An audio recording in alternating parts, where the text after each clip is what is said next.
Press record.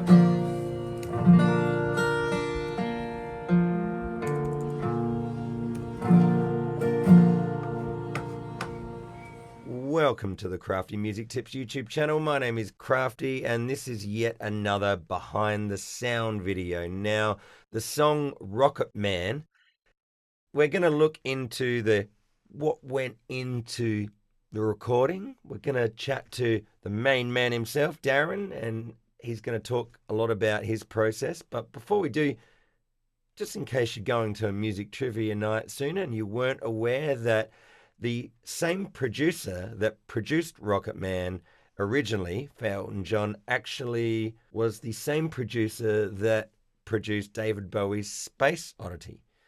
And it was released in 1972 originally. And for me, good thing about the song is that I don't actually, as a guitarist, play for not quite a half of the song, really. And so it's quite straightforward, really, just to learn the one progression and then repeat it. And I just had to know the form. I had to know when I come in.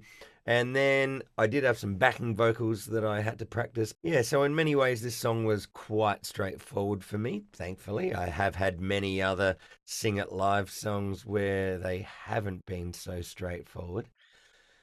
So yeah, let's find out from the man himself, Darren Mullan, what went into the process for him. Well, I started playing keyboards when I was only 8 years old.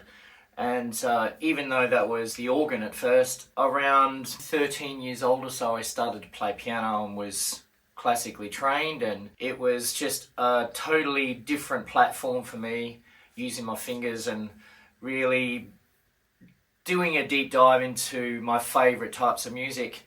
And at the time, of course, Billy Joel and Elton John were probably the two greatest pop piano artists in the world. And I still think that they are both wonderful. I love their music after doing years and years of piano bar gigs. I know that other people also love their songs. And the songwriting of Bernie Taupin especially, and the partnership between Elton John and Bernie Taupin has contributed just immeasurably really to music in history, especially mine, because of its incredible influence on me. So Rocket Man was a song that I have played many times to many people, and I've been really immersed since the beginning in Elton's delivery of the song and how the song is produced floating around in space with the electric guitar sort of used as an effect, and the way the piano was played, the bass and the instruments, that all came together in that sort of Elton John classic production as well. It's really unique, and out of all of the songs that Elton has done, there's so many wonderful songs that I love, and I'm sure that we'll be doing some more. But I think that Rocket Man was really the beginning for me, and that was a really easy choice. Try this. And I think it's gonna be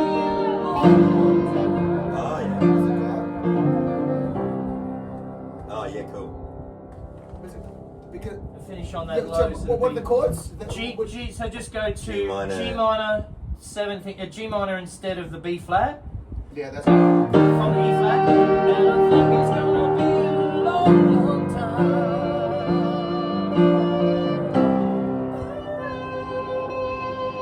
Yeah, that's a great ending.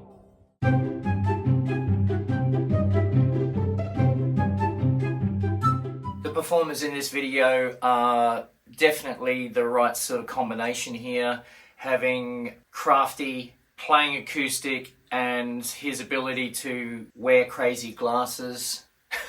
The reason why Crafty's wearing those glasses is it was originally my intention to wear those glasses, and thank you Timu and my wife for that choice, but I think they just look ridiculous on me, and the way that I felt the song was a lot more serious, even though Elton dresses up and is, you know, looks fabulous all the time.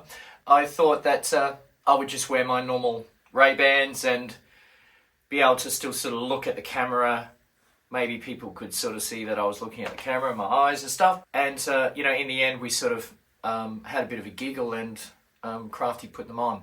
Thank you, Crafty, for wearing the glasses and for still being respectful and holding your composure, because I think to me that instead of doing crazy stuff and making faces would have probably ruined it. But you did a great job, and, you know, I'll give you extra credit for that. So, Crazy Glasses by Crafty.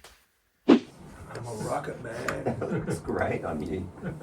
You reckon? I do. I don't believe you. 1 minute. If they look so great, then you can wear them for the whole video if you like. I'll wear them. That's awesome. Do you actually want me to wear them? Yeah, you're the man. Good job. That's the one. They actually...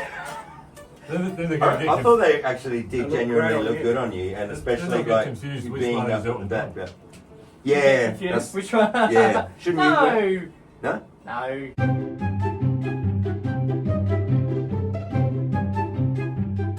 Having Jan play, because Jan is such a meticulous guy, for anyone who knows Jan Niko, he has this meticulous OCD about what he's going to be doing, his sound, matching it, his direction, the solo. Whenever he does his stuff, the solo is already worked out. He's already worked out what he's going to do. He goes through the takes and is very fussy about nailing every part and the groove and everything. And really, that makes him such an incredible guy, a valuable member to Sing It Live's crew, because, you know, having someone who is that meticulous, because I really don't give you guys a lot of time.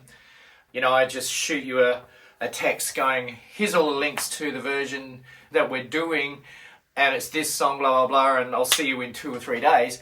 You guys have that ability to be able to learn it, but I mean, Jan is meticulous with his arrangements and everything, so I wanted him to actually step outside the circle and play the guitar differently in a different sort of track. Rocket Man is not a shredding electric guitar track. It's more suitable for slide guitar or even pedal steel. So talking to him about that sort of on the edge guitar tone, slightly gained, using a slide, and I think Jan has only ever used a slide in the Eagles track Life in the Fast Lane. Don't play it, Crafty, in case you get blocked and taken down, of course. Thank you, Universal. And that's all back, of course. His ability to play so many different styles is just crazy. What a fantastic guy. Enough about Jan. Damien Steele Scott on bass. This particular track did require a certain bass, a certain approach. He was telling me that the bass player on this record really explored every note on the instrument and has played from the highest to the lowest in this particular song, and just sort of said, how do I use every fret in this song? And because it really does go full range, and really Damien is such a wonderful player for this. Mario on drums. Now Mario, just like me, being an older guy, 55, we're the same age and we get the same sort of upbringing in music here, and he also understood that the drums on this record, and a lot of Elton's earlier stuff as well, is played almost like an orchestral approach. The drums are played almost like little marching ghosties. It's never whacked, it's never played like a rock player. It's played very gently to bring out the maximum tone and almost, I would say, emotion out of the drums, the instrument itself. The elements, tonal elements, and the way the style is, it's really something that you can only get, or that I believe you can only get from an older player who really understands that, or an actual orchestral percussionist who reads and has that classical approach. But Mario has that beautiful experience, the right mindset and technique to be able to play that beautiful orchestral style, and it has just such dynamics. And through the combination of all you guys, that was just a real easy pick to, for the crew.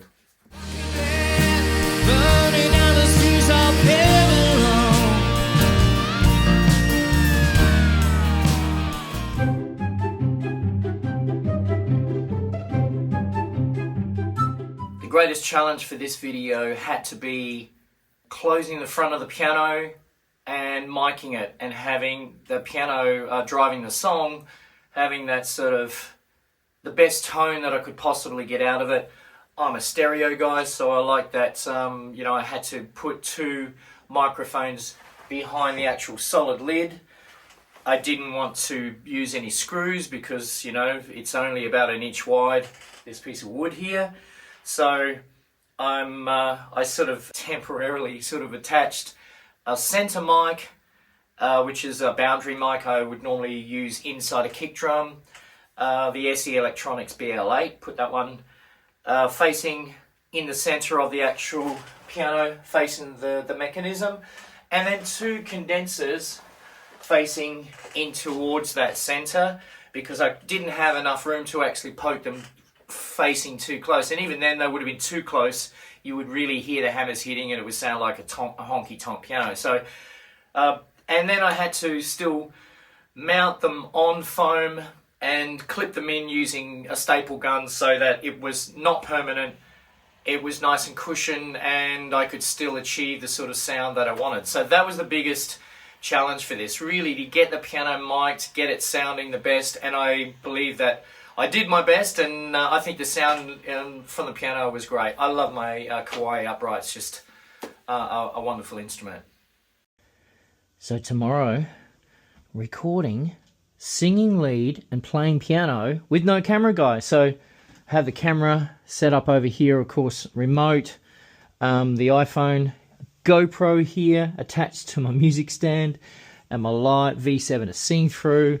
And inside the piano, I've got the SE Electronics BL8, the boundary mic, which you normally put inside the kick drum.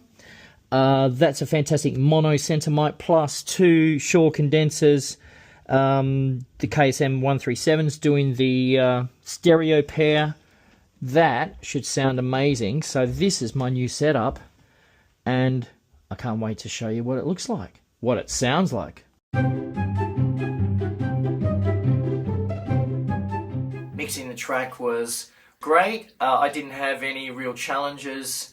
The usual suspects of bleed, the drums and bass, because we run, Damien plays through a bass amp, and a double 12 box, so that already sort of kicks around the room. The piano was hearing that, along with some drum boom, even with the piano shut up. So I still have to have cables poking out, so the lid had to still sort of be open a little, so a little got in there. So ring out some of that boom from the piano.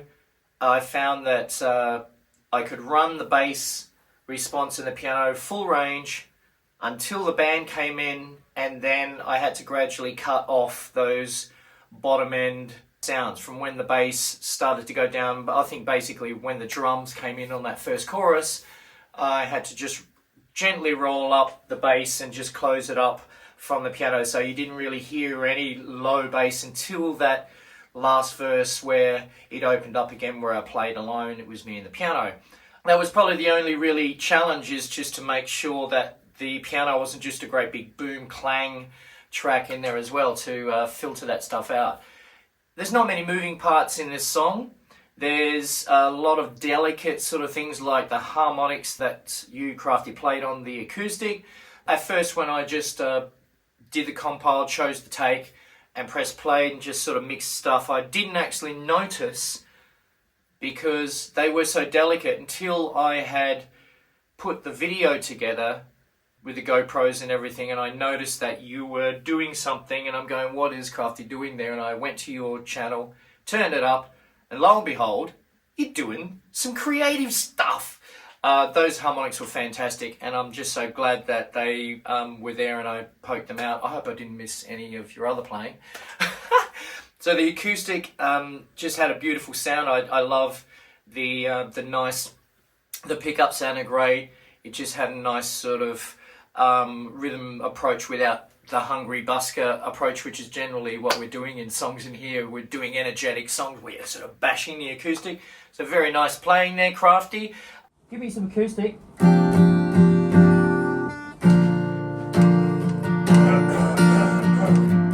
That's it.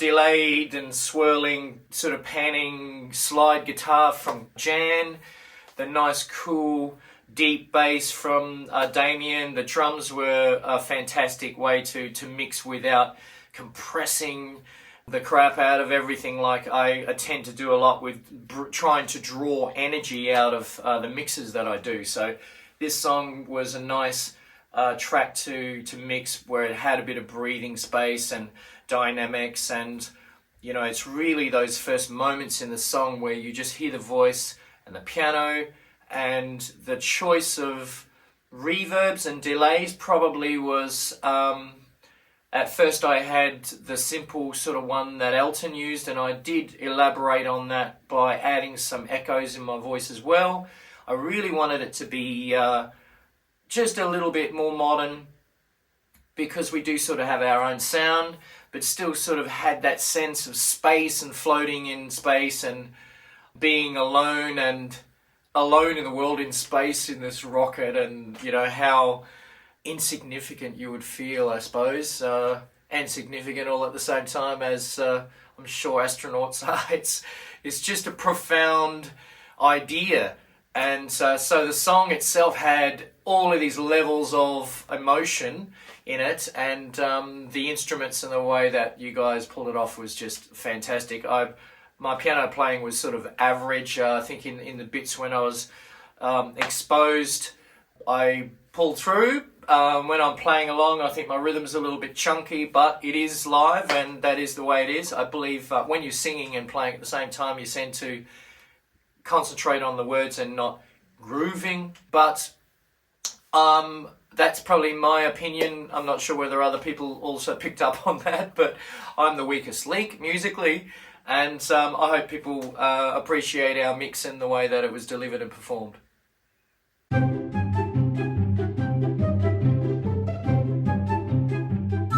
As far as doing more Elton John songs, I say yes. It's very easy for me to tip over to the piano domination here. I haven't really let the piano dominate the channel. Being a piano player, a keyboard player, it was probably easy for me to be bossy and say, that's it, we're doing Elton John and Billy Joel and everything like that. And I have enjoyed playing the piano in so many of the tracks. It's just a challenge to mix when everyone's rocking and you're trying to record it. You know, it's very hard to record an upright piano in this situation. So, like Steely Dan's Reeling in the Years was probably my favourite. Then things like ABC with Chloe, that was a really fun track. I have used it a few times, and I think I would like to use it some more. So now that I've found this sort of miking technique, I think I will perfect it and maybe just add a little bit of foam and acoustic treatment inside the piano just to absorb a little bit of those lows. Let's see how that works. Perhaps that's probably another video for my producer nerd channel. The how to. We'll see how we go. But yeah, let's do some more Elton John. Little Genie. Love that song. My favourite Elton John album of all time really is 21 at 33. That whole album is just, to me, just a huge journey of so many different styles, and it really shows you Elton's own personality as well. I think that album is the one for me. So Little Genie is probably my pick from that album there. There are so many, and without giving ideas to anyone else, I think that we will be exploring some more. And let's try some Billy Joel too.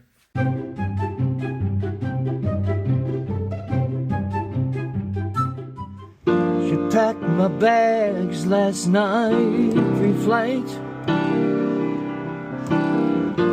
0 hour, 9 a.m. And I'm gonna be high as a kite by then.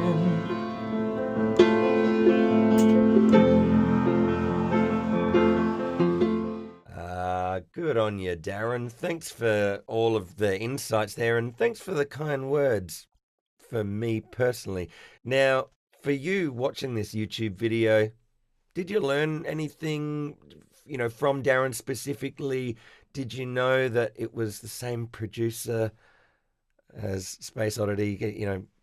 I would like to help your future music quiz nights, but yeah, in all seriousness, what a great song. Hey, we must thank Elton, we must thank Bernie for creating the song and bringing it to life, and I want to thank Darren for all of his hard yards that he puts in to make it so that the Sing It Live family has songs to perform. And so let us know, how'd you like the video? Did you learn anything? And if you haven't already done so, subscribe to the Sing It Live channel on YouTube. And also there is a bunch of different crafty music tips videos that are here on this channel. It's not necessarily behind the sound Sing It Live related. There's a bunch of general music tips videos. So until the next one that appears here on Crafty Music Tips YouTube channel, I'll bid you farewell and see you very soon. Stay rocking. Take care. I'll see you soon.